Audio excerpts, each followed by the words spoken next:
Hello, Saints fans. Who Dat Nation? Sunday night. Not a game night. Went through that Thursday night.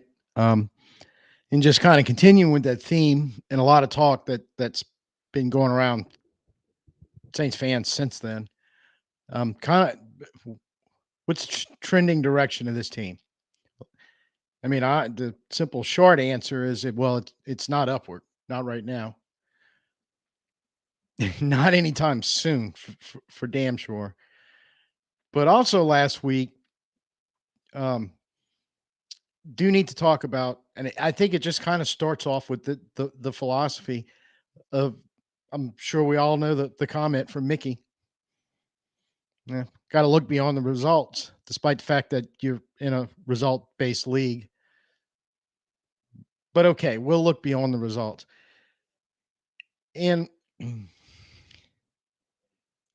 in a way, I don't disagree with the thought process along with that. And before y'all start hammering me, let me explain. Because we knew this team was going to have a lot of problems. And there's always stuff that's out of your control. Yes, I recognize that injuries, especially along the offense, was one of them.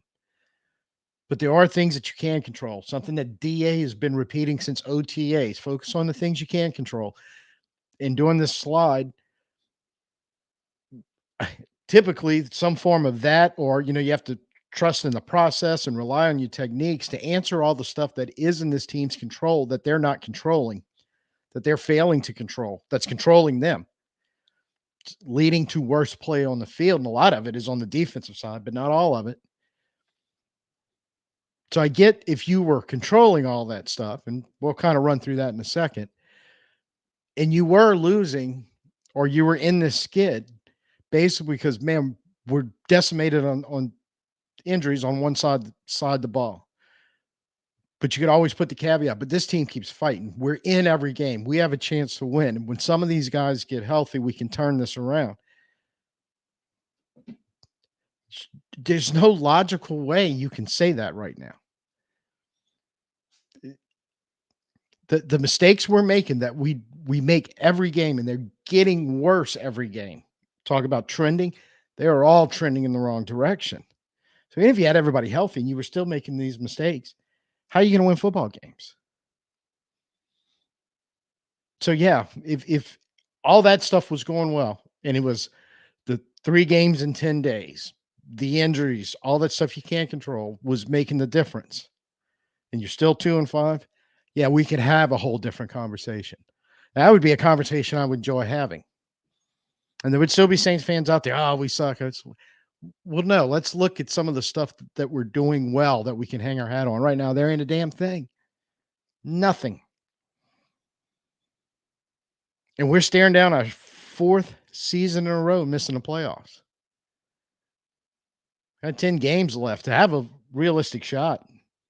9, 10 wins. We got to go 7-3, 8-2 in those games. Yeah, and I know supposedly there's a lot of bad teams we're about ready to play, but guess what? We're a bad team too. Who knows how all that's going to turn out? And my real issue, what I'm losing my mind on, is the defense. That was mostly healthy up until Thursday night. We lost both starting corners, one of them for the season. We've had nagging injuries start to mount there, and Pete Werner still hadn't come back. And some people are pointing out, well, he's our best tackler. That's wild, because I'm going to start with the missed tackles. You start talking about missing 15 tackles a game, one guy isn't going to save you. And that's where we were the Sunday game against Tampa Bay, because they have been going up from single digits to double digits and climbing, and that's where we've topped out. As I'm pretty sure it was 15, possibly 18. It doesn't matter. Way too many. And I haven't seen Thursday nights because, quite frankly, I don't want to go look it up, because I'm mighty afraid we beat our previous high score from the Sunday before. And that's stuff you can control. And that's stuff that you don't control. You extend drives, you give up big plays, and an already beleaguered, battered, and injured offense has no possible way of overcoming that.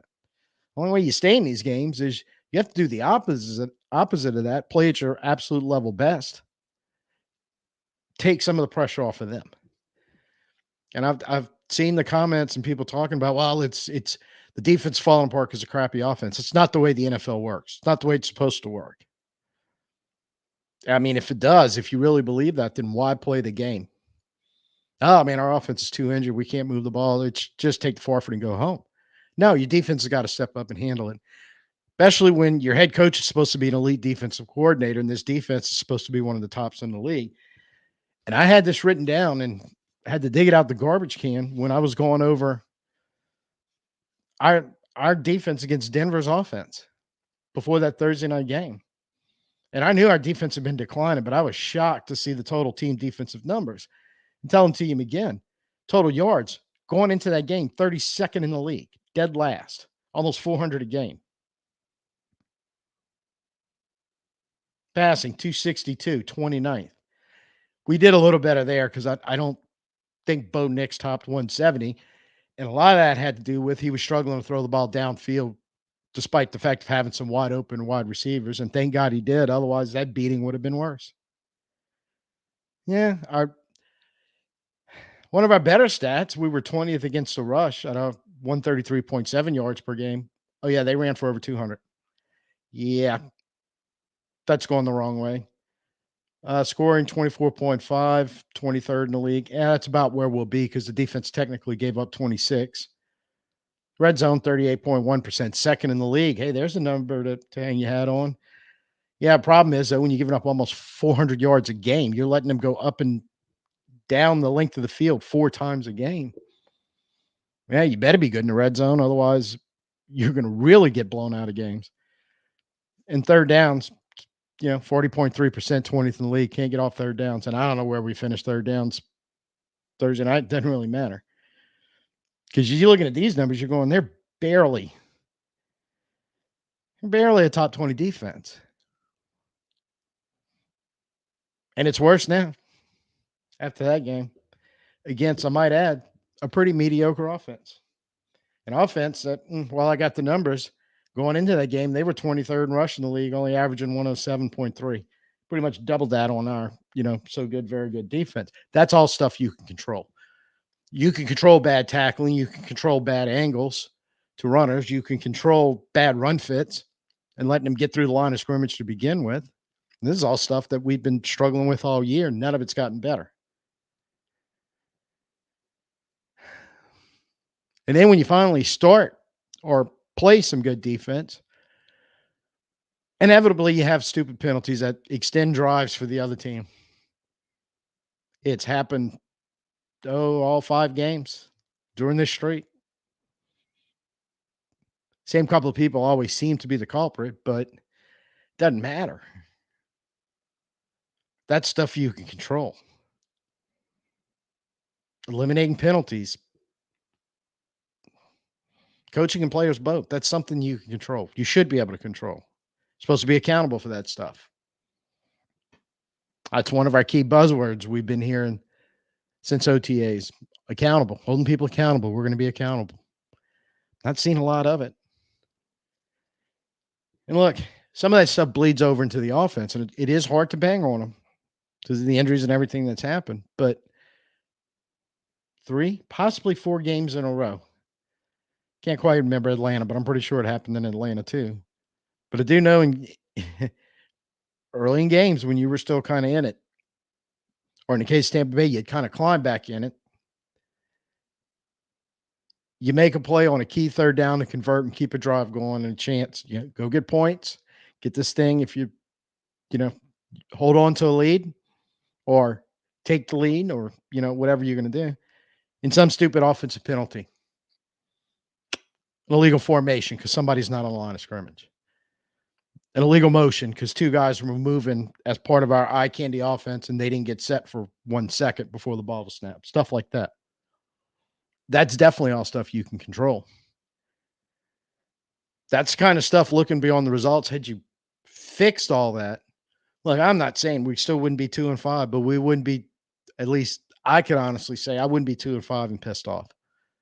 I'd be 2-5 going, man, but we're so close. And if all the pieces come back together on the side we're so injured on, hey, maybe we we could realistically go that 8-2, 7-3. Who knows what happens there? But not right now. And it's only getting worse on the defense because now actually the injury bug is hitting there too.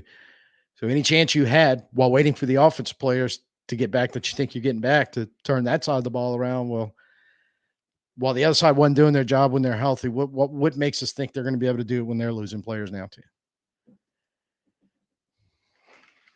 So Mickey, I'm sorry. Beyond the results, it still ain't good. I don't know what you meant by that comment. You trying to lay a little smoke and mirrors, possibly, but it doesn't really matter. It's trending in the wrong direction. And I mean, what it really boils down to at this point, I don't know how to fix it. I was all about firing some people Thursday night. I'm still not really off of that, but if you do it now, I don't know if it does you a whole lot of good. Be honest with you. Do you think the only thing I can say that this organization definitely needs? I'd be shocked if it actually happens, but it needs to happen. It should happen. If it doesn't happen, my God, we're going. I hate to think about what's going to happen over the next few years. But the top of this organization needs to have an honest, no bullshit assessment of what's going on. By the top, I mean the tip top.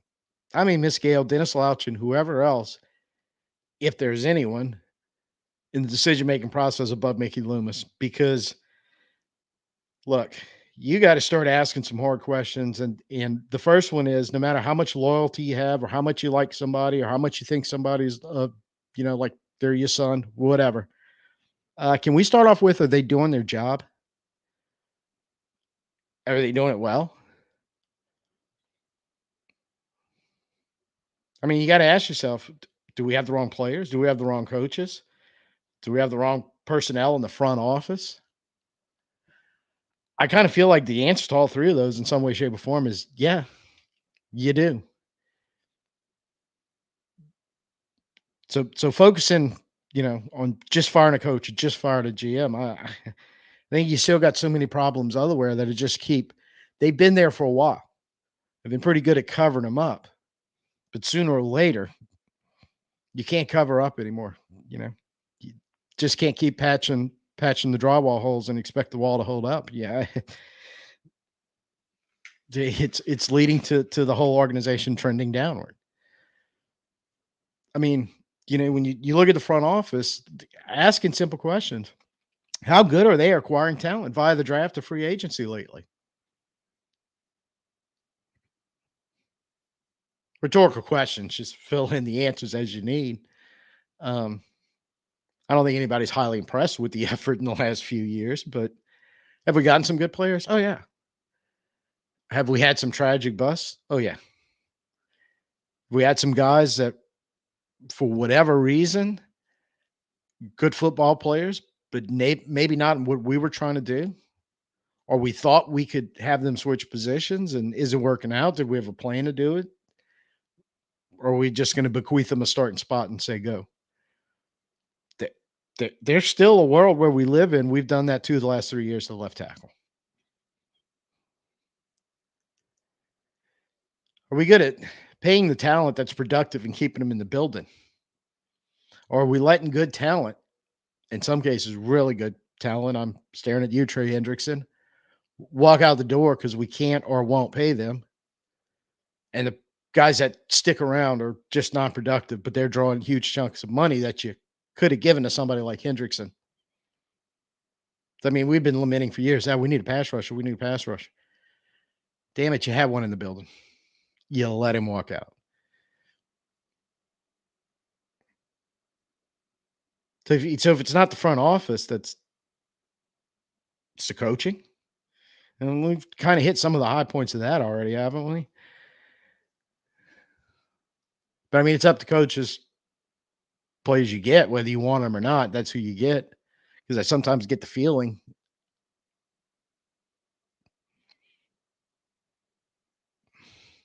and this is totally a feeling and totally opinion, and I have nothing to back this up. So full disclosure and full context. But sometimes, especially this year, the way DA's talked about some players, it's almost like they're not getting their chance because DA didn't want them in the first place. Now, I may be 1,000% wrong in that impression. Hey, please let me know if you ever got that vibe. If you want to put a name on a player, I'm not going to stop you. But if you put it in the comments, I mean, I'd read it out loud because it is a touchy situation as far as I'm concerned, because I'm not a breaking news guy and I'm not reporting anything. Just genuinely giving commentary on my impression of watching some Q&As when certain players get mentioned by the media and kind of the reaction and the words spoken afterwards. And I think most of y'all probably have seen those or heard those at some point over and this is another thing going back to almost OTAs.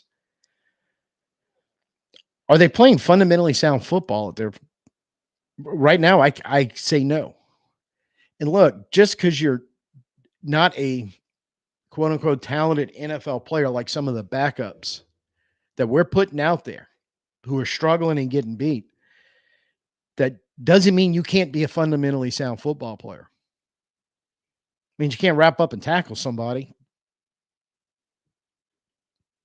means you can't be disciplined not to jump off sides or be disciplined enough to understand I have to be on the line of scrimmage before they snap the ball, and I have to, if I'm in motion, I have to stop for a whole second before they snap it. I mean, that's just fundamental stuff. And you go to almost any Pop Warner team and find a handful of 12-year-olds, 10-year-olds that know that kind of stuff and can do it on the football field. I don't understand why it's high expectations that our players can. And I know they can. They've done it, but not lately for whatever reason. And if it isn't the front office and the coaches, then it's obviously the players, right? You know, the front office is good. They have talent. They deserve to be here, and um, they're not playing well. It's the coaches are good at developing the talent, fitting them in the scheme, communicating the scheme to them, getting them to understand what they need to do, and getting them out on the field to do it. Well, if none of that's happened, then obviously they're just not coachable, right? Um, so then you ask yourself, well, how did they end up getting here if that's true, and why are they still here if it is true? Well, the front office is the one that drafted them or signed them in free agency, and oh, they have a contract or a high draft pick attached to their name, and well, we can't move on from them. We've got to. So now we're just circling right back around to asking about the front office again. And I know this is a long way to go around. We are caught in a vicious cycle right now. This seems to be the fourth year in a row. This cycle is just kind of repeating itself. And the Saints fans, we're sitting around throwing blame around like I was Thursday night because some of the stuff that went on in that game, I'm sorry, it's a bullseye on the coaches. But you step back and think about it. There's a lot of bullseyes to go around right now. And how long can you deal with this? How long can this keep going on? But as long to go on, the harder it is going to be to fix. And right now, you're it's getting to the point you're not looking at a 1 year fix. You're looking for a miracle turnaround. Been a long time since the Saints had a miracle. I mean, I don't know what else to say on the subject, but there is a world we can live in that a lot of this can get cleaned up and fixed. A lot of this stuff is fixable. And then you get some healthy guys back, a lot more stuff is fixable. But there's a lot of stuff going on the last 3 or 4 weeks that was definitely fixable. Not only has it not gotten fixed, it's got worse. So you want to talk about trending, and this has happened in consecutive years. You start 2-0, you just kind of most of the time we were just treading water in the middle of the season, then make the big push at the end to try to make the playoffs. Well, now we suck in the middle of the season. Now we got to become Olympic swimmers over the last 10 games to have a shot at making the playoffs. That alone, that statement right there alone shows you it's going in the wrong direction and it's getting there faster.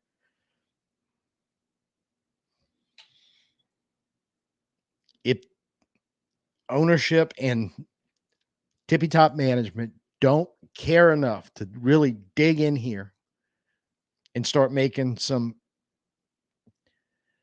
honest assessments, coming up with some kind of plan to fix it, and even if that means at the expense of who you consider. Now, I really want to be loyal to that person, that coach, that player, that whatever. Being the boss, song says you got to pay the cost to be the boss, because sometimes the boss, no other reason, has to make decisions they don't want to make, but they have to make for the good of the whole organization. And we're at that point. And again, if they don't care enough to do it, I'm wondering why they expect Saints fans to care enough about the organization at all. That's how you get an empty dome like we've had the last two games. Yeah. There you go. That's my little diatribe getting off the soapbox. Um, and I don't discount other people's opinion with a little more optimistic viewpoint on stuff.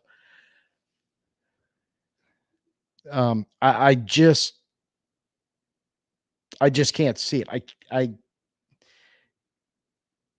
I couldn't rewatch Denver, so maybe, I mean, I really couldn't bring myself to rewatch it. I don't think I'm going to be able to. But a lot of times, what I thought happened during the game and my initial reaction gets changed.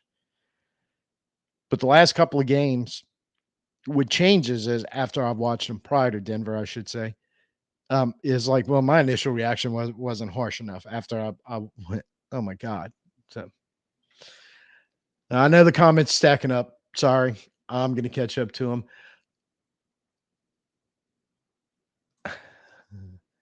Um, hey, God, I hope you're right, because we get them in 2 weeks. And look, I don't know about y'all, but we roll into Charlotte and don't come out of there with a win 2 weeks from today. I'm going ballistic. I'm going totally ballistic. I will be orbiting the earth. It's that is the one saving grace that we're not even the worst team in the NFL right now. Technically, we're not even the worst team in our own division. You lose that game, though, all bets are off. Okay, Northern. I, I appreciate the joke. I really do. But one thing, and I'm going to delete that. Um, People who are Saints fans or NFL fans in general get the total context of that joke, and it is kind of funny. But people who aren't probably wouldn't realize you're not referring to the fact that the Saints have been so bad in the past. Fans have literally went to games with paper bags over their head to hide their identity because it was so embarrassing, and that Carolina so much worse. They would need a bigger bag to cover their whole body. It's just when you start throwing stuff that has bag and body together in the wrong order, it gets into some touchy areas. So to protect both of us, I'm gonna tell you, yeah, that was kind of funny, but it might greater than 0% chance, but probably less than 0.5% chance that's some type of violation of YouTube's terms. I just don't want to test the waters on that.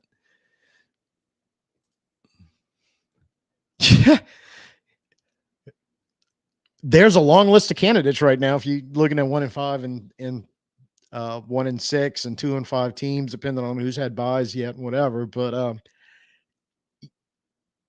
I think I saw last week prior to the Denver game, um, our record had us as if the season would end it, we'd be drafting seventh. And some of the teams, in fact, two teams, I might have been Cleveland and Cincinnati, who were in the top 10 list, played each other this. And I think it was them. I mean, Cincinnati ended up beating them. We have a couple because we have Cleveland and I forget who else. Maybe the Rams was on there. So anybody on that list of those top 10 is probably a qualifying candidate. And be honest with you, I don't know what 11 through like 13 looks like right now either. So um, that would be a bet that I couldn't in good conscience take, because who the hell knows? I mean, I feel like I will say this though. I feel like there's some lame ducks already sitting there. We don't know. Da could be one of them. I honestly don't think he is, but could be. And When they're gonna get fired is another question also, and I think a lot of that has to do with the organizations themselves, and, as far as DA is concerned, I've heard this mentioned a few times that the Saints just don't, and in the NFL in general, don't really fire head coaches during the season, but especially the Saints, so there may be some truth to that, so, um, after the season, though, I think it's gonna be one of the bloodiest Mondays after the season ends we've seen in a while. What's up, Big Valley? Is that Vale? Vili? I'm probably mispronouncing it, I don't want to, so wanna pronounce it right. So if I'm doing it wrong, just, try to let me know.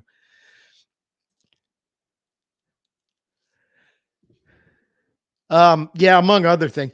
And I'll say this, now, the numbers and I mentioned to you in your post, and I wish I had them written down somewhere, I did at one point, what the missed tackles were and how they've been progressively getting worse to horrible coming from PFF. I don't exactly know what PFF's criteria is. Um Is it the physical act of touching a ball carrier and not being able to put him to the ground? Because sometimes they're, they'll expand their standards a little bit, and one of the things that I like to call the missed opportunity to make a tackle, because you did take a bad angle or, a run and play, it was the wrong run fit, you ran to the wrong gap that had blockers in it, and had you gone to the gap you were supposed to, well, that was the open when the running back ran through, stuff like that. I don't know if they count that.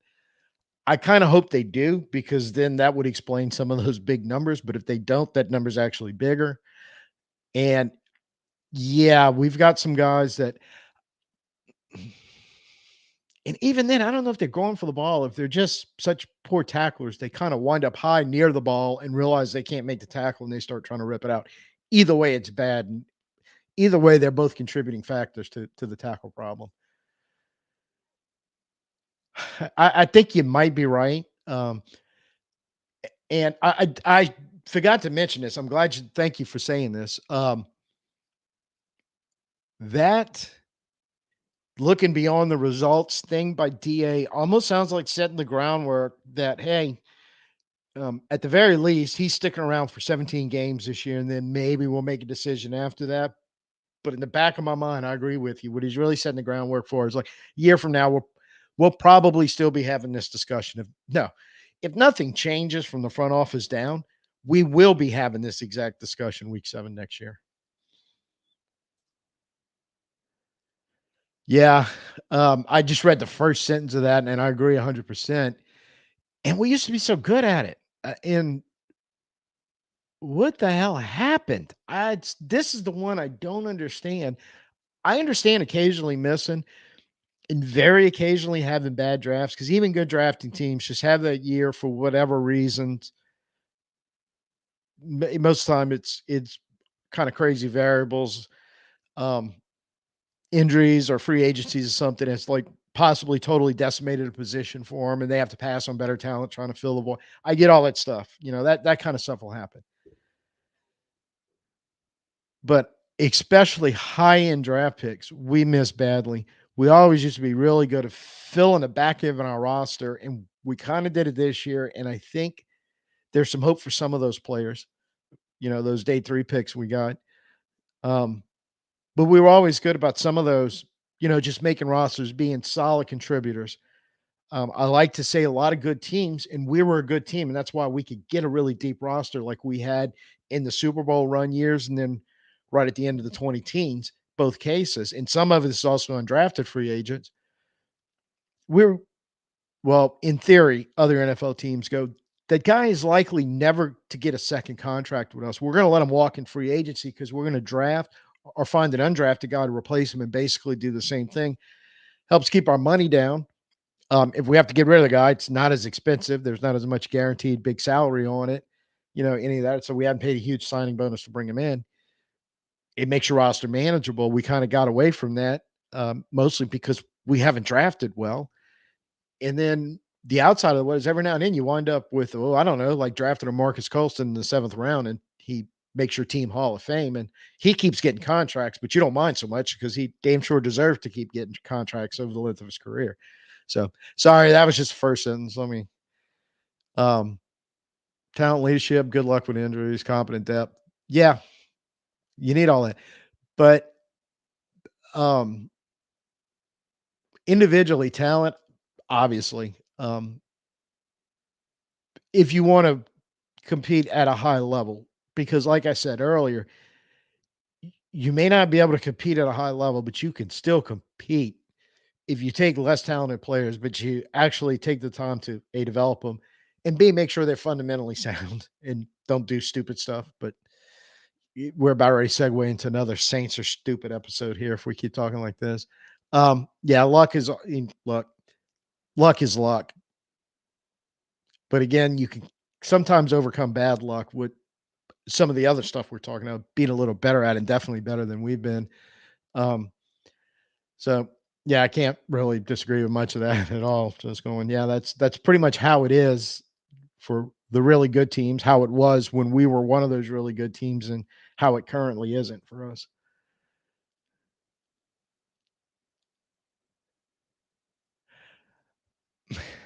Yeah, and it's kind of my problem. They keep hearing that over and over. Not that I disagree with you, because yeah, I think there's a lot of truth in that statement. Um, it's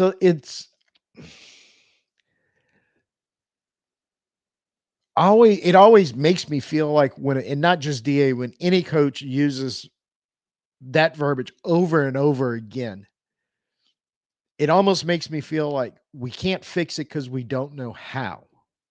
That's why we're not executing. By contrast, let's jump to a different level of football. Um,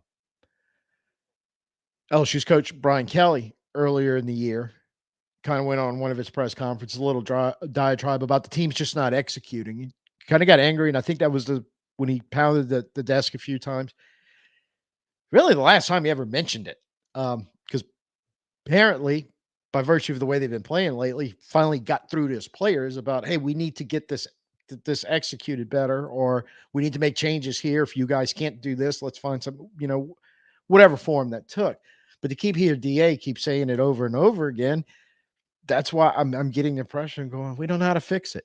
We can't figure out how to fix it. So you just say, we need to execute better. So every time he says that, I'm just feeling like in these the times when you hear that a lot is the times that's when I'm ready to fire him on the spot, because I'm like, I don't want to hear my head coach in any way, shape, or form saying any phrase that keeps giving me the impression I don't know how to fix it.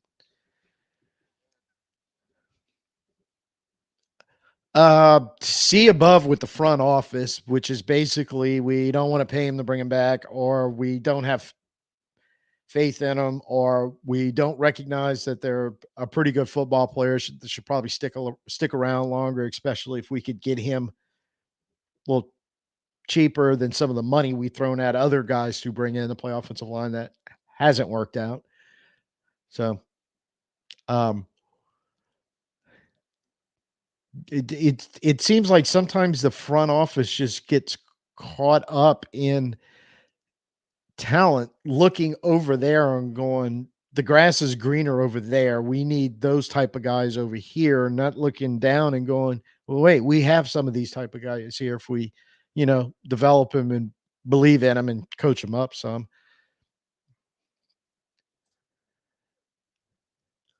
Um, yeah, I don't know what's been going on with him since he left. I know on Yamada when we had him, yeah, I wish he was still here plugging that middle. If he could play anywhere near the level he played when we had him.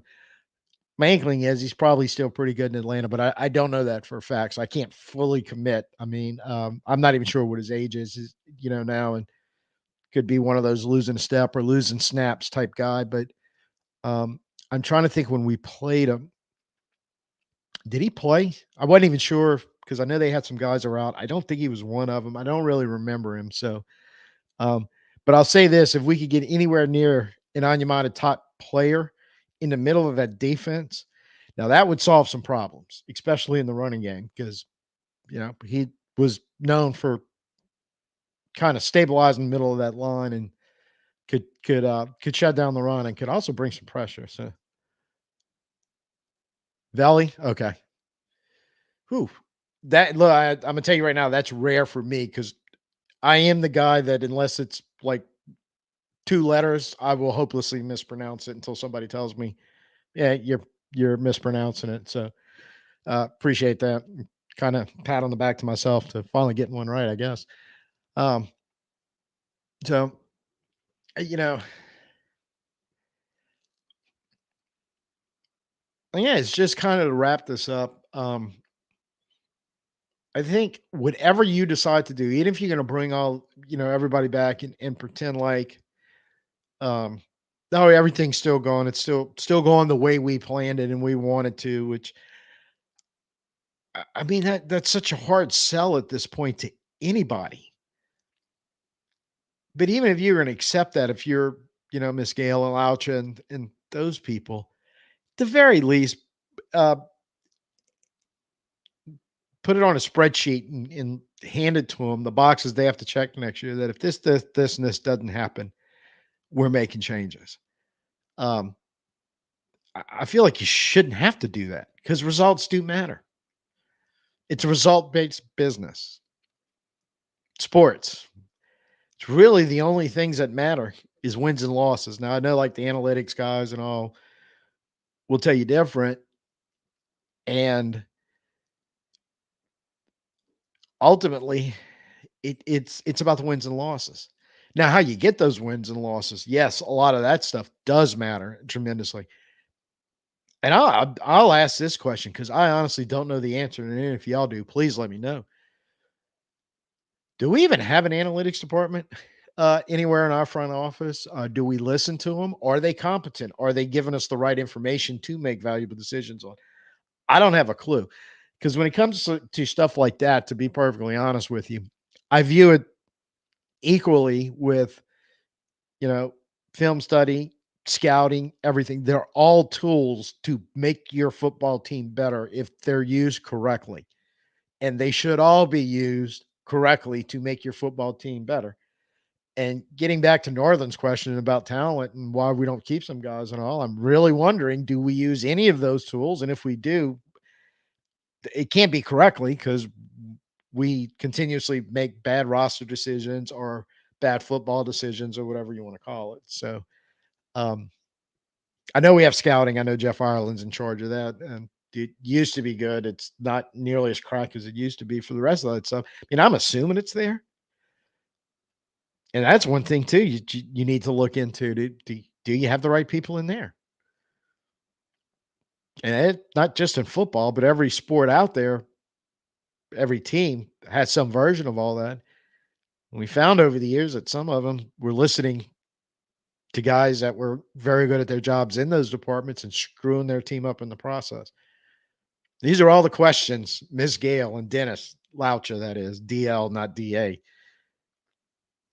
really hard and fast need to find the answers to and find the problems. And look, if Mickey's not going to fix it, and like I said the other night, supposedly he's got some type of ownership and can't be fired.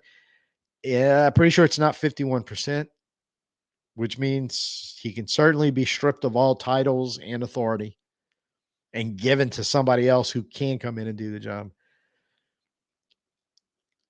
I really think first things first before anything. I think it's time for him to go. I don't think I can move off of that. And to be honest with you, I don't think you can think about replacing the head coach or doing anything there to you almost need that to find that combination of coach GM that a lot of organizations that used to be awful. Detroit comes to mind. Houston looks like they found a pretty good combination there. God knows Frisco. It's got a good one that they can rebuild the organization the right way, the correct way, fix a lot of these fixable problems, the stuff you can't control. When they say it, they mean it and it gets done. So ultimately, I think the guy at the top on the football side, Mickey, isn't one of those guys. Um, I also think when GMs sit in a position too long, like he has, we're rolling up now almost 20 years. It's a long time. Game has a tendency to change. It's often recognized when a football coach sticks around too long as the game kind of moves on beyond them for whatever reason. And it's not that they're a bad coach. It's just style, players, everything involved over 2 decades changes.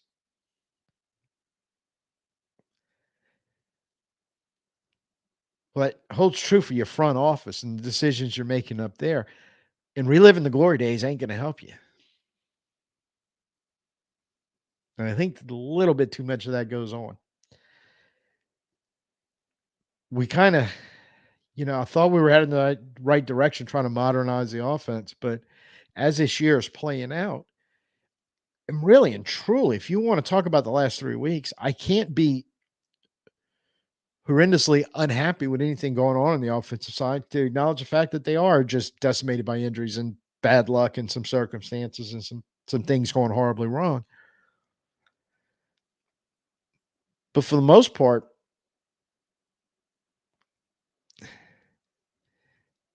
I don't want to say I'm happy with it because obviously I'm not. But I think there's less there to complain about right now.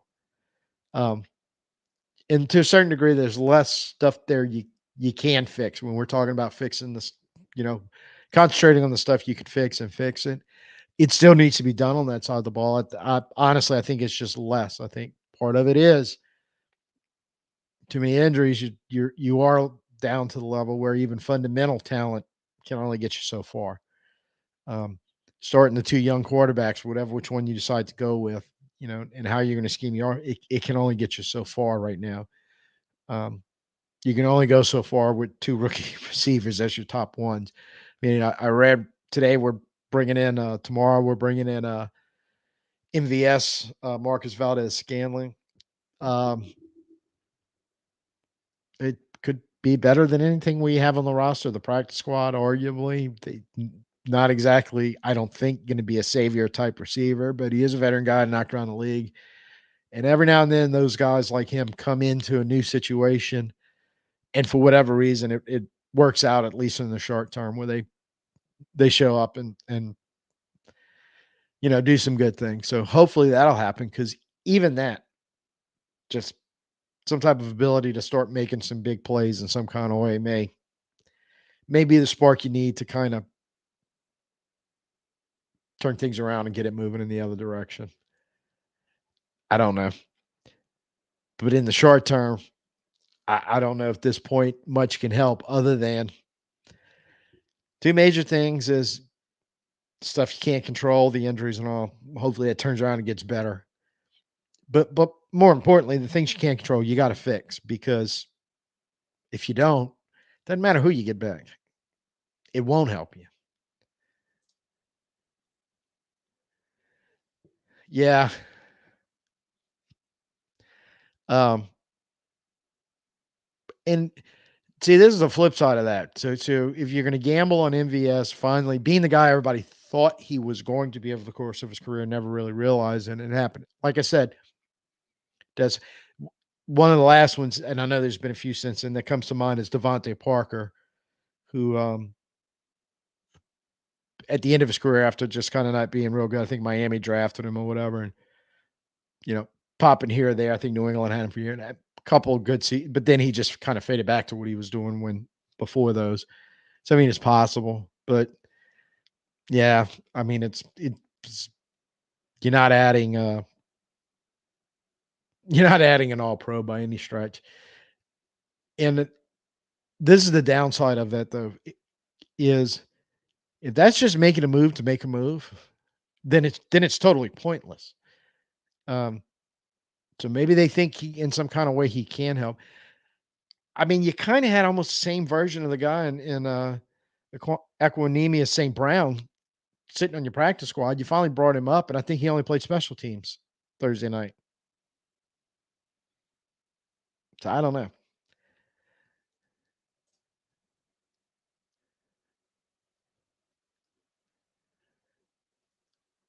That means I'd have to watch more of the Denver game. And actually, I didn't see theirs, but I have seen a few breakdowns here and there about some of the stuff in the game that um, went on at various spots. Some of it was defense, some of it was offense. That just the one of the more popular ones. And okay, this is when I really started losing my shit.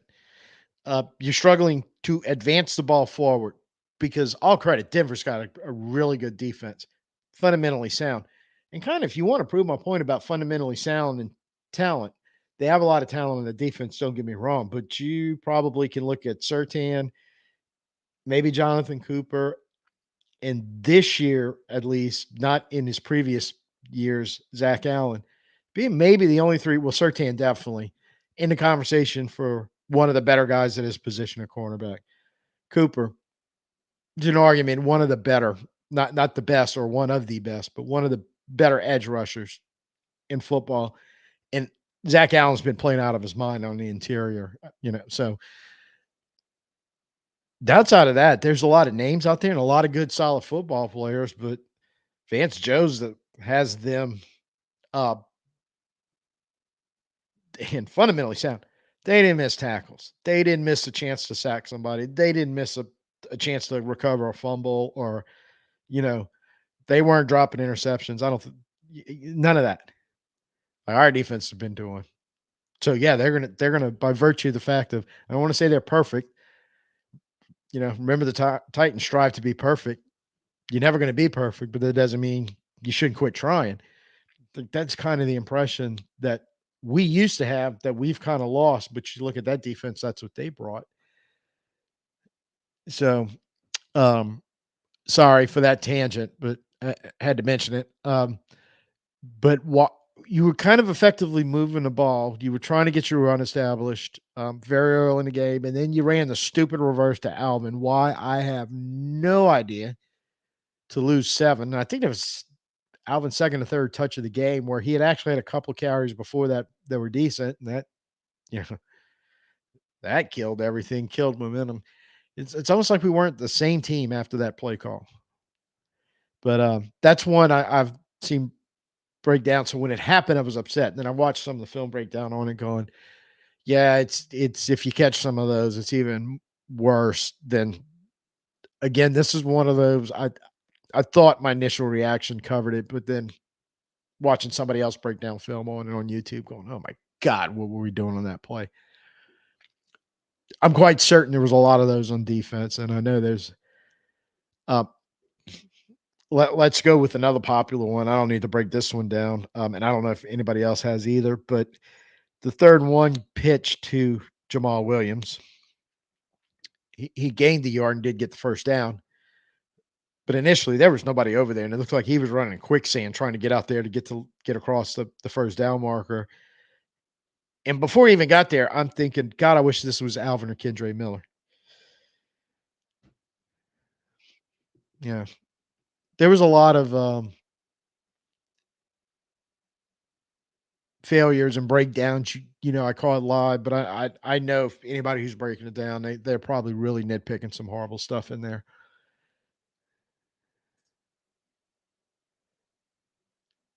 So yeah, I think we were seventh. We moved up to fifth. Honestly, I don't know enough about who's coming out of college.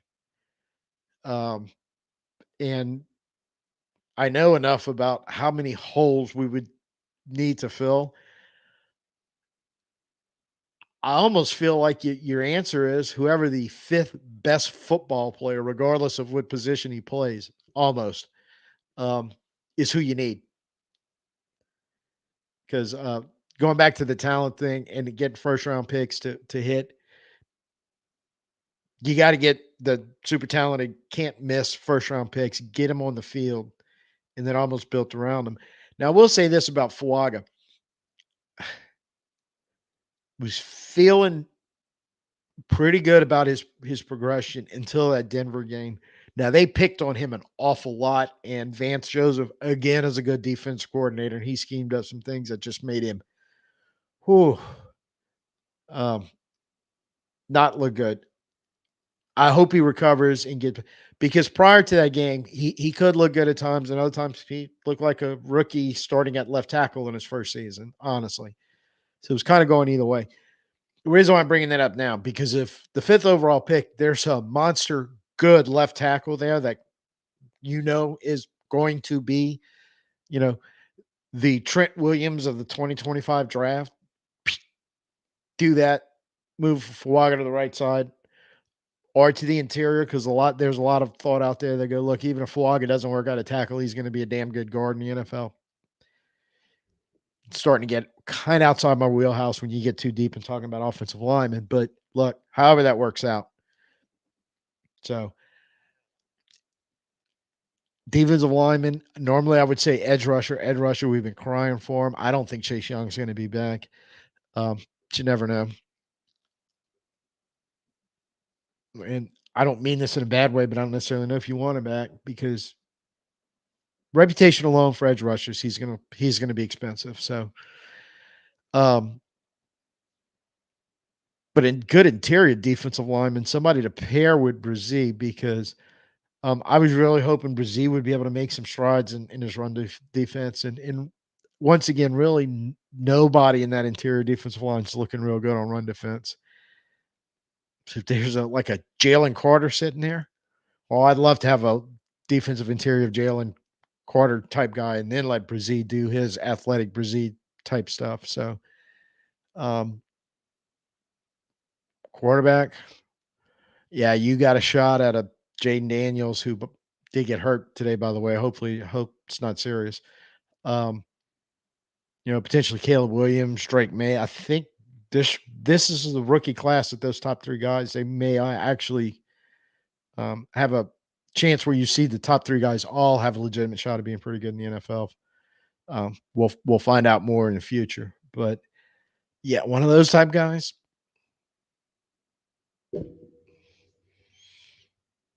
I know some people out there love Derek Carr and they love Spencer Rattler and they love Jake Hayner. Everybody kind of has their favorites or whatever, but I'm going one of those next level type guys. But you can't. This the thing on that. You can't be wrong. He has to be one of those guys. Otherwise, you're really killing yourself with a draft pick.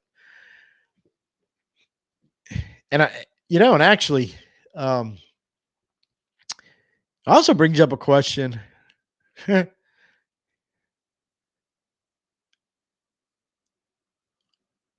don't want to say are we tanking. Let's say are we looking forward, going this kind of is a lost season. So I don't think players tank, so to speak, wanting a better draft pick for next year. By any, I mean,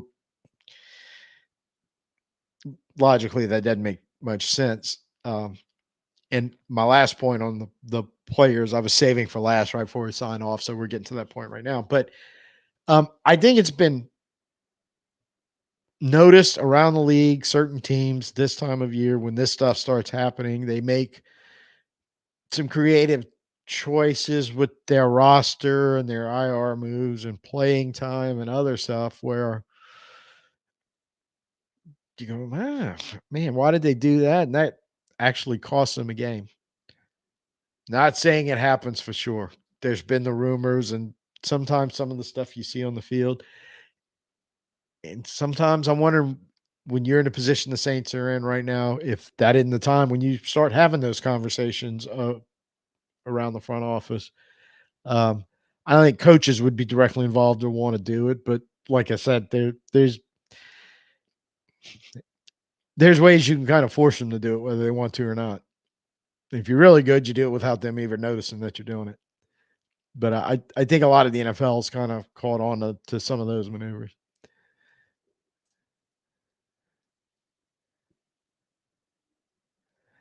Yeah.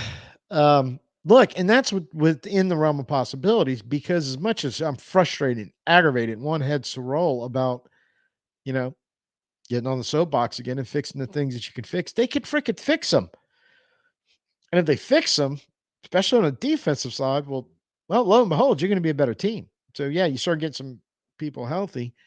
That's why I said I'm not dismissing totally an 8-2 or 7-3 run, especially when you're looking at most of the teams on the back end of that schedule.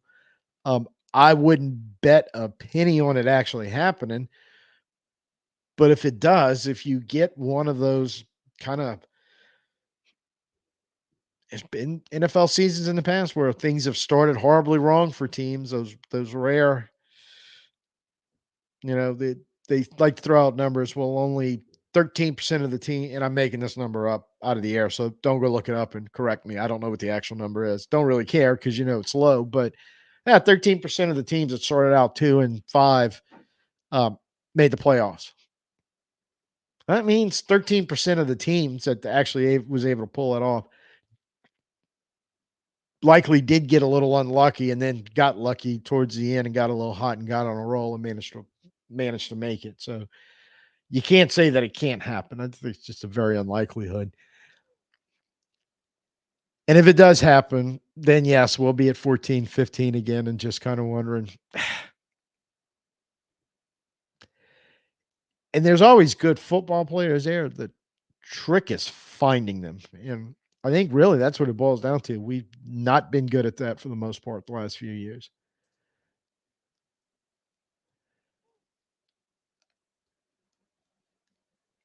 I wouldn't put it past them. And he's interesting. But before I get to my final thought on the players, let's talk about this for a second. Um, as a whole, our defensive line, the pressure, and of course the sacks and the plays that go along with bringing a lot of pressure has been going down for whatever reason. Um, he hasn't come up with any big numbers this year. All that being said, because he's Chase Young and he's an edge player, I keep going on to Jonathan Greenyard last year for Houston, who was a free agent. He was going to leave. They drafted Will Anderson, and they had some other veterans floating around. And he was going to garner big money because he had a good year. And I'm thinking, well, maybe if the Saints could find the money, you jump in for him, and never given the opportunity because it was something huge he signed with Minnesota. And he's an example of a solid kind of, I think he's fifth year in the league, younger player developing. A lot like we were talking about Jonathan Cooper with Denver, but I don't quite know or even a Granderson kind of along that same line. But it was something like 5 years, 17 mil a year, something like that. And it's like, no. Chase Young's reputation alone puts him in that number. Um, I think Detroit would like to get well, obviously Hutchinson healthy, 100% healthy again, and then get some type of Chase Young type guy in theory to play opposite of him and really beef up the D line. So yeah, I could see that, but I could see anybody who's desperate for edge help with money to spend throwing a pile at them and see what you get. Um, yeah, the problem with that is you can't pick them, and what I mean by is you can't pick them is despite the hype that comes out with all these young quarterbacks,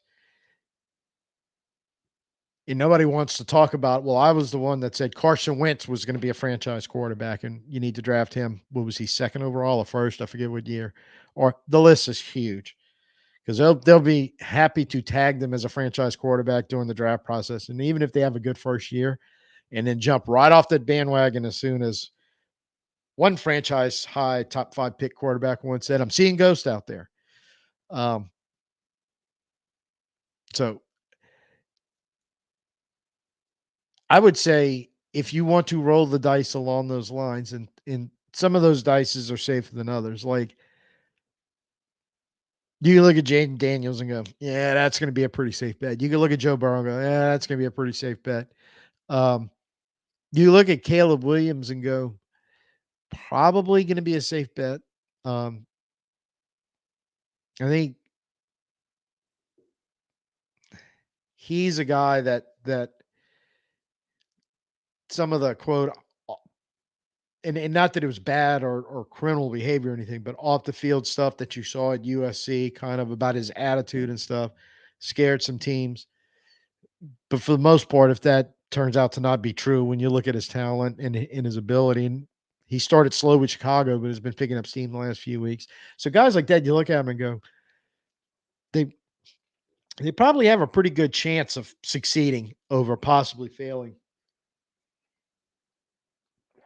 But I'm of the general rule, you gotta wait till about year 3 or 4 to decide if a guy is really a franchise quarterback, because they gotta 2 things they have to do. This is all young quarterbacks when they play. Gotta consistently do it from year to year, and then the second thing, kind of to be able to do, the first thing is more than any other position on the field in the NFL, they almost have to work year round to keep getting better and developing because they are the most important player on the field. They are the guy that's going to touch the ball every offensive play, generally speaking. And they're also the guy that the defense, if you're that good, is going to game plan everything around to try to stop you. And they're going to find the stuff you don't do well. They're going to definitely know the stuff you do well.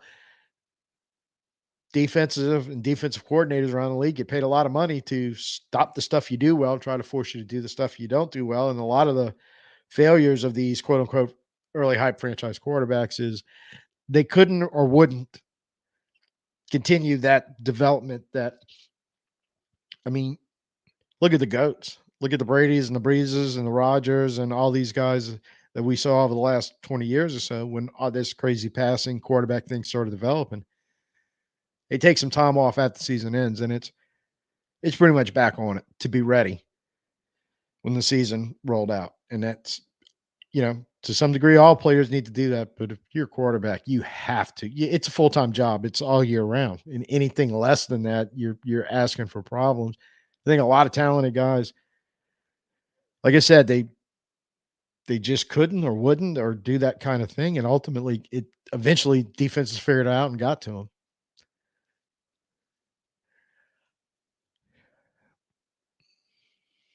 Yeah, I'm not 100% sure because um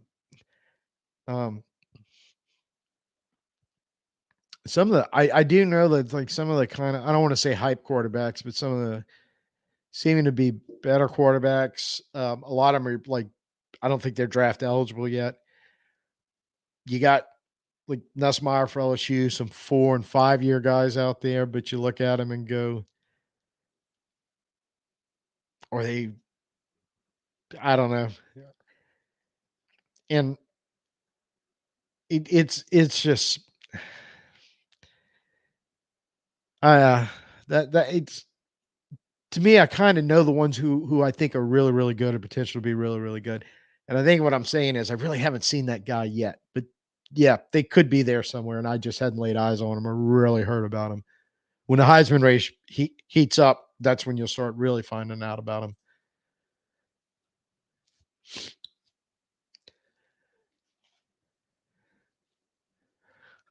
Yeah, I'm not even sure why Seattle traded Cody Barton. I think in favor of signing Jerome Baker from Miami, which made no sense. Now I do know I think Barton had some injury histories there. And it could have been a defensive scheme change too. Some teams get lucky, I guess. There is no payroll, and no, when Jason can make it, he'll show up. But he just hadn't been able to. And probably around Thanksgiving, maybe a shot because a lot of it has to do with his early morning work schedules on Mondays.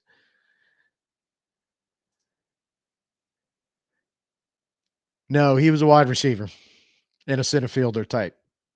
But far as I know, never really threw the ball. So okay, so we're gonna close because I've been promising. You mentioned something about the players, um, and I'll give credit to the person who said this on one of the other podcasts I was watching because it really made me think. Because it goes back to the Richard Sherman comment about they're quitting, they're playing like they want to get their trying to get their coach fired or whatever it was. I didn't specifically see the comment. I not even on replay. I've read and saw some of the stuff on Twitter and all. I mean, I guess he said it at halftime or at post game. I'm not really sure. Um, In a certain degree, I was like, there was points in the game where I thought something similar, but it was Kubiak going with kind of the all of a sudden weird play calling, like the reverse and some of the and not letting Kendrick Miller play and give him the ball when he had a couple of early runs where basically he gained yards all by himself. Um, and I'm thinking, is Kubiak calling this game like he's trying to get DA fired? And then that comment came out about the players, which everybody kind of ran with, I think, because there was a lot of frustration on Thursday night. But I'm watching. Actually, I think it was Friday. Uh, Underhill and Triplet, and they kind of brought that up, and Underhill said something, and it resonated with me because I knew exactly when what he was talking about, where he was going when he opened up the conversation. Look, when he said, look, sometimes it's like a job, and you have that job where you know it was a good job and you enjoyed it, but things just start. And I'm thinking, yeah, that was me in about 1998 and 99.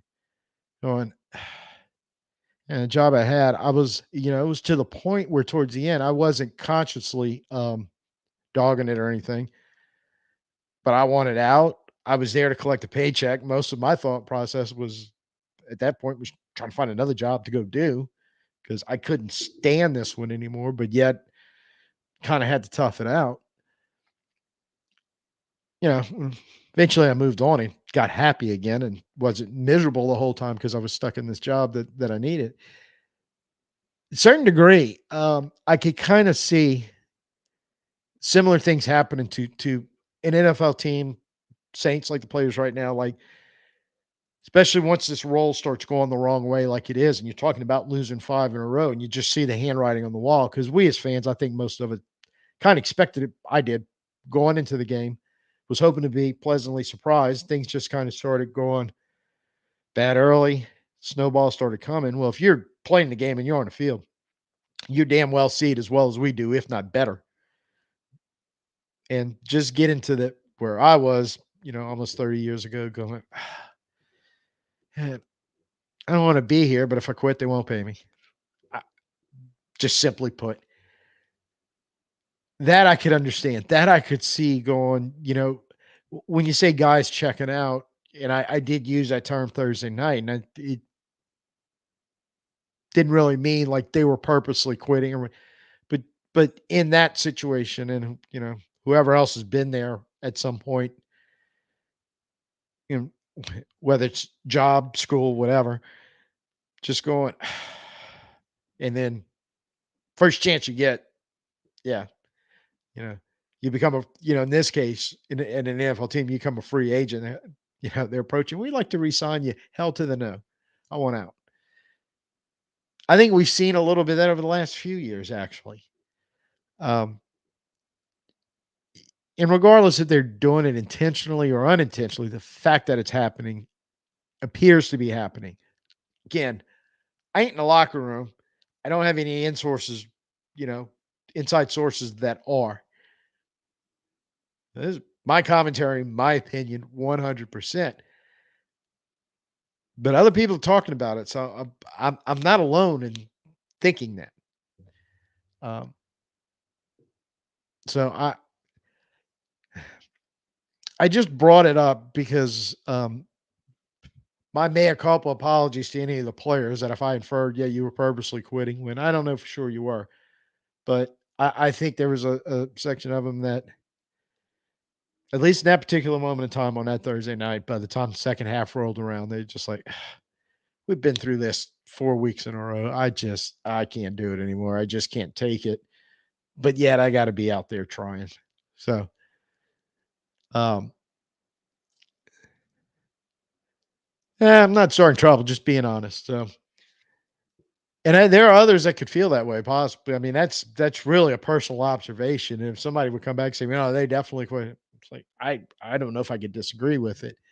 Um, I don't know if anybody's out there going, "Oh, yeah, they were playing as hard and as best they could, and it was the old 100% college effort type thing." Uh, that would be the tough argument that would start trouble, I think. But I mean, hell, for all I know, Rich Sherman's right. I don't know he's wrong. But looking at it in a context of what, Nick Underhill was talking about going, I've been there. Wasn't in a football wasn't on a football team, but it was a job. It was what I was doing for a living at the time, and whew, I was hating it. I'd rather do jobs like this. This I love. This is a lot of fun. So there we go, fellas. I'll get to work probably tomorrow, I guess, trying to figure out on what the hell's going to go on this week in San Diego. Um, I know there's been little blurbs before the team broke for the weekend. Um, maybe the possibility Carr would be back next week, and I'm like, if we don't get some linemen back, I don't or some receivers back, I don't know how much that's going to help. MBS coming in tomorrow, I don't know if that's going to help. So we'll just see where everything's at as far as the injuries and who's coming back, and then really finding out how much it's hit the defense. Because if the defense is finding itself railing down the way the offense is going down, Bailey, that fifth pick is going to start moving up. I just hope to God we don't wind out with the first overall pick, because that would mean we would definitely have to lose to Carolina in 2 weeks, and I just don't think I can take it. So that has been brought up. That was my feeling at the time. I had a lot of issues with the mutiny, because you had a mutiny, and a lot of I had. You see, now you're gonna make me talk about something else that happened Thursday night that reminded me of this. But once you had a mutiny, the mutiny should have been handled in house and never should have showed up at the post game press conference. Did we have a mutiny Thursday night with the timeout with 4 seconds left to go? That I'm going, what the hell are we calling a timeout? Um, and then post game when asked about DA's throwing Kubiak under the bus, and I'm like, well, Clint, I don't remember exactly what he said, but he said Kubiak called it, got a little excited. I don't know. And I'm like, okay, first off, if that indeed did happen that way, I don't talk about it in the press conference. Go handle it in house. Chew Kubiak's ass. It's like, don't do that stupid shit anymore, okay?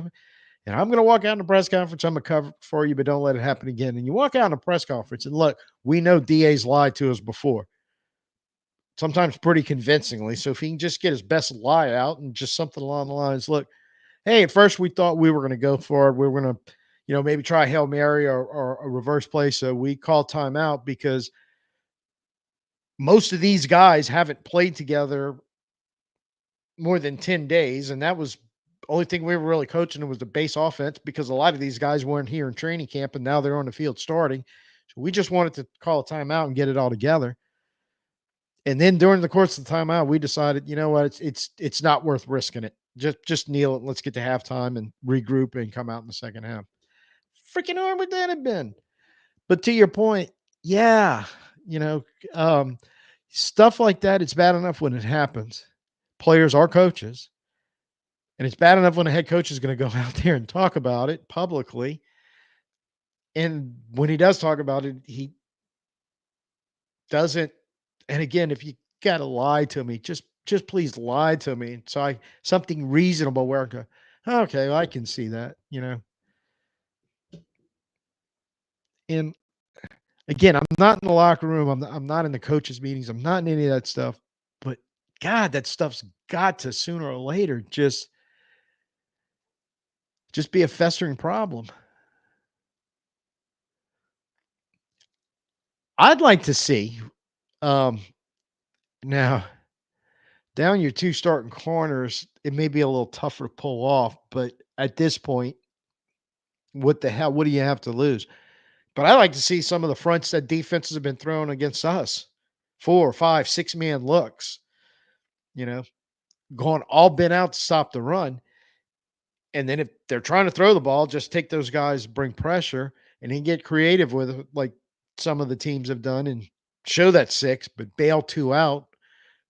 Different too. Now, if you're playing against a really good veteran quarterback, that becomes harder to do because they can kind of pick up on that stuff.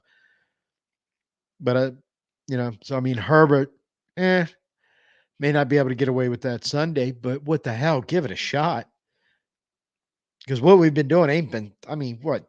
It's 2 weeks in a row, over 200 yards rushing. You've given up. Got to try something.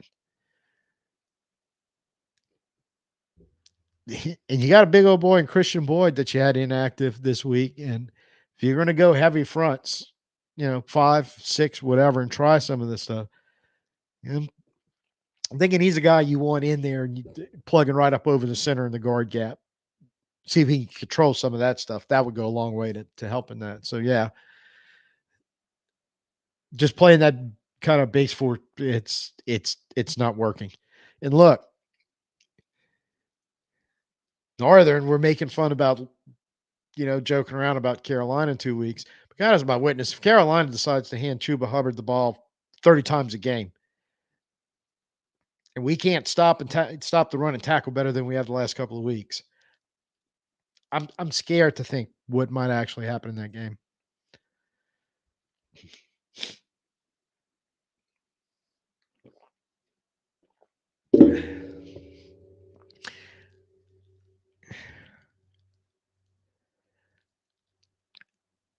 I'm gonna put it to you this way. Um, I get why it'd be hard if you're currently because the NFL kind of frowns on players who do stuff like that, and I get that. I do. Too much of that is bad, but at the same time, some of the players who have since left in the last couple of years, kind of some of the stuff they say, mostly online or whatever. I almost say it without saying it sometimes. So I think it's kind of out there, um, somewhat. And now some of them are disgruntled, obviously, but some of them are, um, at times. I know one of our recent cuts, At Perry. I did read what he put, and granted, I'm reading words. I'm not hearing him say it, but it was almost like the way he worded it. It was like he didn't understand why, But um, I think there's probably times where they're in the post game that they've alluded to sometimes some stuff, but haven't come right out and say it. Say Kalen Saunders most recently a couple weeks ago, but I think some of them are biting their tongue hard not to be that guy that's going to say some version of that publicly in the locker room after the game because overall, like I said, that seems to get you in a bad light and be frowning upon in the NFL. Um, Yes, I heard that, and I also heard the counter argument that it does occasionally happen, probably because officials in this league suck. And it happened this year. Somebody week 1, week 2, early on, some coordinator ended up and they granted him the timeout. Um,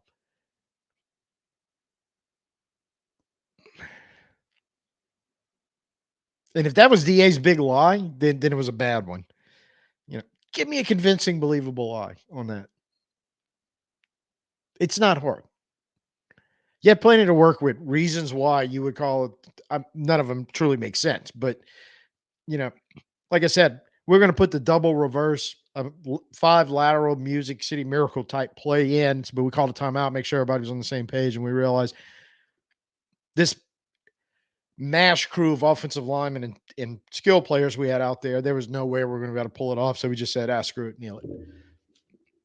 Done. Tell me about it. Um,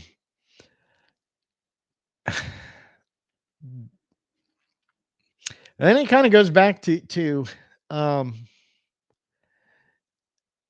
to Valley was just saying about somebody kind of just now, we don't believe in him anymore. Um, Similar player, but sometimes coaches, he's done that too. And it's like one of them just doesn't snap one day.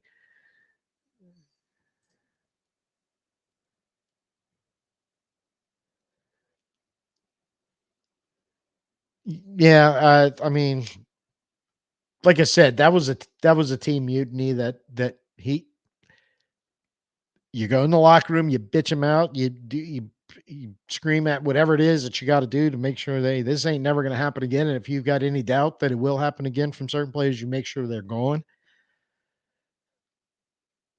but you don't air it out in public.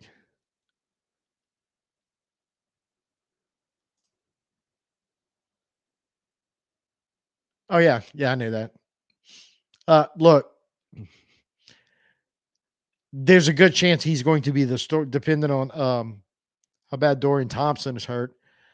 Um, because Watson done. That's torn Achilles ball account, so he ain't coming back this year. So yeah, dude, we're gonna roll in, play Cleveland. There's a good chance he'll be the starting quarterback.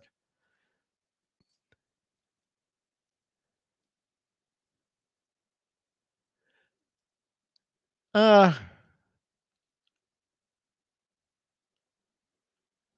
we used to be able to, but I know from the sideline, typically it's the head coach finds a referee and makes a signal. And um,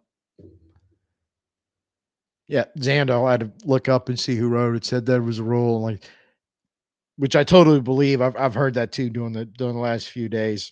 So yeah, and it kind of makes sense. You don't just want random people on the sideline yelling timeout at a referee and referee grant. And, I could see where that'd be a problem. It would make sense. And why you see head coaches sprinting down the field 30 yards, screaming and doing this, trying to get a timeout called. So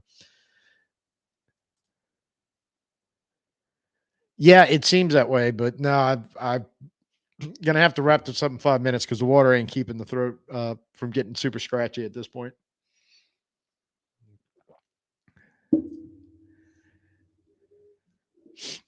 And look, I'm going to say this about what's going on the defense at times. I think again, not in the room, but when you see the blown coverages or the you know the miss run fits, guys in the wrong spots and run home, all that stuff. That a lot of times you're watching the game live, and they almost always lead to one of the big explosive plays our defense have been giving up lately. And color guys pointing it out on the replay, and you're just sitting there watching it, going like it is a communication issue. Like you had five defensive backs, four of them were playing one coverage. The fifth one was playing something different, and it wasn't actually called the split coverage. They were all supposed to be doing the same thing, or in that defensive interior where all of a sudden you got a guy jumping in the wrong gap right before the snap. And just by virtue of him moving over, and I swear at times I've seen Demario yelling at him, probably, no, get back. Ball snap, running back goes running through. Stuff like that. Most of that's attributed to communication and understanding what's going on. And if you have a head coach that's a bad communicator and keeping people on the same page, especially during the course of a game, and especially the sides of the ball he's known on it happening, yeah, it's it's something that can run rampant and be a huge problem if you don't fix. Okay, it is players on the field. I thought they still could. Honestly, I think I'm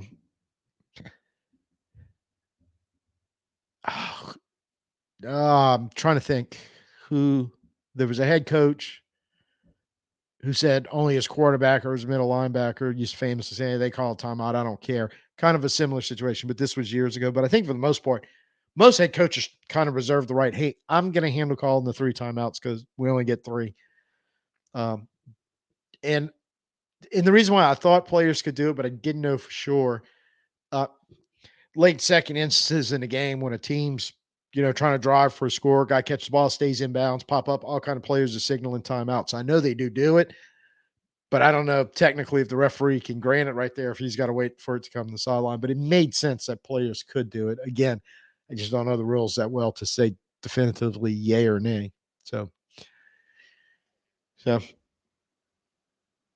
there you go. Just going to wrap that up with the where the Saints are trending. I wish I could say they were treading water. I don't even think they're doing that. There is there is some there is a chance that Slim, like I said, the almost miracle type, lots of good luck since we've had so much bad at this point in the season kicks in, and who knows? But it's the trending long term, not so much the short term, because I think a lot of that's barring the miracle has been already kind of decided which way this is going to go. It concerns me the long term.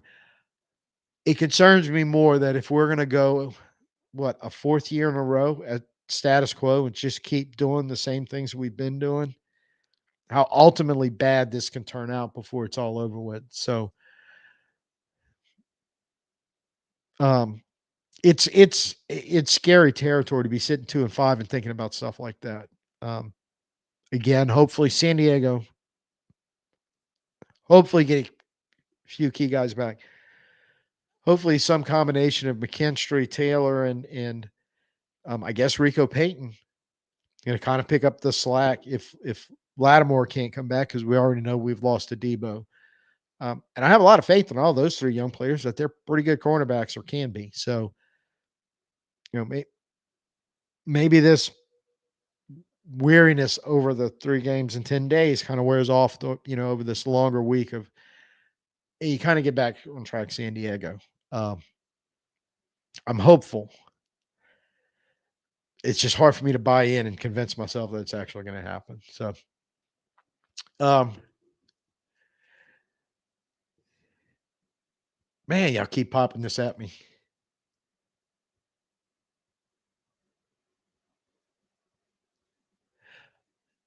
Yeah, I'm not going to put them up, but oh, thanks, Big Valley. Um,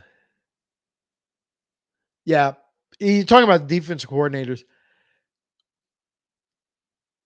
The only thing I can say about the when you're a coordinator, and if that's you're only a coordinator and there's a head coach above you, you got to think about how much of a decision making process and other stuff are not on your plate because you're no longer the head guy. You're just the guy working on the defense the whole time. So, in all fairness, I think he was a very good defensive coordinator under Sean Payton, and I don't think he was a bad one over the last few years. But things are changing, and whatever those changes are, he and or the defense. And part of it is you got some aging on the defense, but you started fixing that problem, bringing in some younger players, and a few of them look like they're pretty damn good. So I don't think it's all that. And there's a ton of history in the NFL, both offensive and defensive coordinators who were good coordinators, had a couple stints at head coaches where they were terrible, and they went back and finished their career as coordinators. Norv Turner comes to mind. And as coordinators, they were still pretty good to the point where they retired. So it's kind of two separate issues. But when you're the head coach and, it's obviously he's not turned everything over to Woods. He's a defense coordinator. Um, he's calling the defense as far as I know still. I don't think he's given that up yet. And like I said, the one in-person practice I attended this year and watching him work, he was the guy working the defense. It wasn't his, coordinator. Now I think he's got a lot of input and all, but it's still DC show. So if he didn't have the head coaching monitor next to him and he had somebody above him to maybe check him. I mean, stop and think about this. Some of the stuff that's going on the offensive side, he's on the headset. Just like when he was running the defense and Sean was head coach and running the offensive side, Sean was on the headset. I feel like if the conversation ever came up where Sean's listening and DA as the coordinator says something and Sean goes, no, I don't want to do that. I don't want to play coverage. I want to play pressure. And he jumps right back off and DA's like, well, the boss just said we're pressuring. So he dials it up.